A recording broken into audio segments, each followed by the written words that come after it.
You ever have a season so heavy that even your old strength couldn't lift it? You ever have life grab you by the collar and whisper to you, you're not as in control as you thought? You ever feel so righteous, so disciplined, so good that the pain almost felt unfair? If that's you, that's not punishment. That's not bad luck. That is the threshold, the Job threshold, the moment when God doesn't break you down. He breaks you open because consciousness expanded faster than your ego could keep up with. And the old you simply couldn't hold the new level. Now, I remember reading Job, and not the Sunday school version. I'm talking the raw version. The version Jung dissects, where God confronts a man who did everything right and still shattered. And it hit me. You see, most people think the story is about suffering, but I found out it's about scale. It's about a man whose righteousness grew so refined that his ego grew alongside of it. And it grew quietly, subtly, confidently, until it needed recalibration. You see, nobody tells you this part, man. Your ego expands with your consciousness. Not equally, but inevitably. You see, every time you rise, your ego grows new edges, new opinions, new certainties, new confidence. And when that expansion gets mismatched, that's when God steps in. Not to shame you, but to balance you. So now here's the twist nobody preaches. God didn't argue with Job. He overwhelmed him. He didn't correct him. He showed him. He asked him, real poignantly too, with massive power, where were you when I laid the foundations of the earth? Can you pull Leviathan from the sea? Can you command the morning? That wasn't domination. That was divine proportion. God wasn't shrinking Job. He was stretching him back into awe, back into alignment, back into scale. So let's talk system logic for a second. Every expansion of consciousness creates three things. It creates a stronger self, a stronger ego, a larger shadow. Now, shadow isn't darkness. Shadow is unclaimed awareness. Ego isn't arrogance. It is your interface, your navigational instrument. But when your consciousness upgrades, your ego tries to keep pace and ends up operating outside its pay grade. And that is what happened to Job. Job didn't sin. Job scaled. And his old ego couldn't comprehend the size of what God was making him. I'll say it again. His old ego couldn't comprehend the size of what God was making him. This is the law. The more awake you become, the more your ego demands recalibration. Again, not because it's bad, but because it is limited. God confronts the ego only when consciousness outgrows its container. And here's the wildest part. Job wasn't punished. I know it feels that way. I know it was heavy. but he was promoted.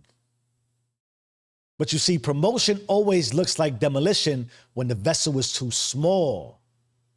So in that way, your breakdown was not a failure. It was a structural adjustment. Your confusion wasn't weakness. It was the ego losing signal because the frequency changed. You see, Job wasn't humbled to be humiliated. He was humbled to be expanded. Now, here's the psychological architecture. Ego equals orientation. Self equals divinity in motion. Shadow equals potential energy not yet integrated. So now when the ego grows faster than humility, it creates blind spots that the shadow happily fills. When consciousness grows faster than the ego, it creates altitude the ego can't survive. So what does God do?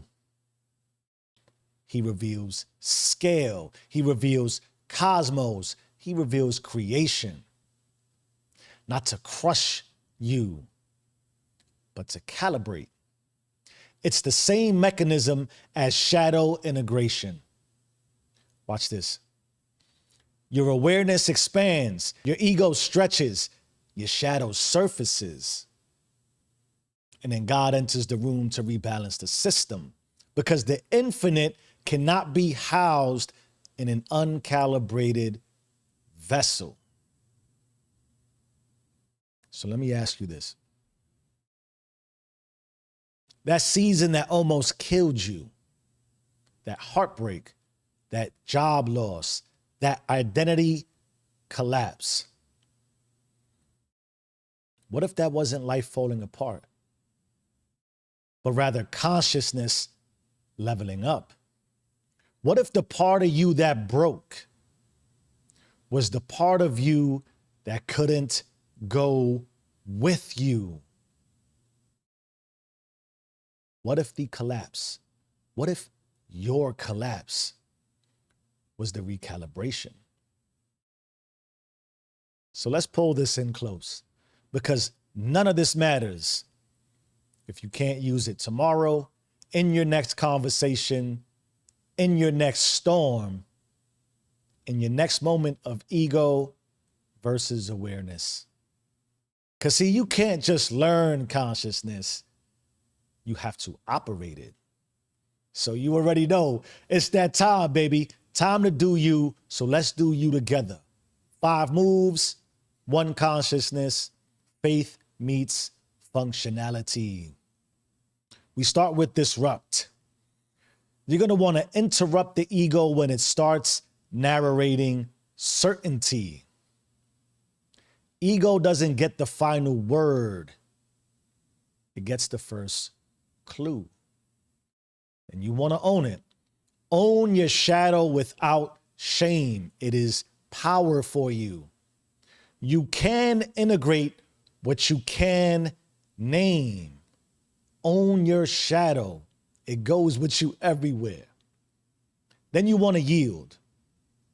Yield to scale. Surrender the illusion of mastery. Awe is the posture of elevation. The infinite expands to infinity. Then you want to observe. Track your ascent. Where do you feel inflated? Where do you feel threatened? That's your recalibration map. Then you want to unleash. Step forward as the integrated self, not the wounded ego. Move like someone God is expanding, not someone life is breaking. Those are your 5 moves. That's your 1 consciousness. My beautiful community of influencers. In our final moments together, let me remind you, you are not breaking down. You are breaking open. You are not being punished. You are being promoted. You are not small. You are being reproportioned to your purpose. This is the Job threshold, the moment when ego bows, shadow rises, and self awakens. And God steps in as architect. BYB, bring you back. BGB, bring God back, because you own it or be owned by it. You either run the system or the system runs you. Change your mind, change your life. I am who I say I am. Do you and stay rich.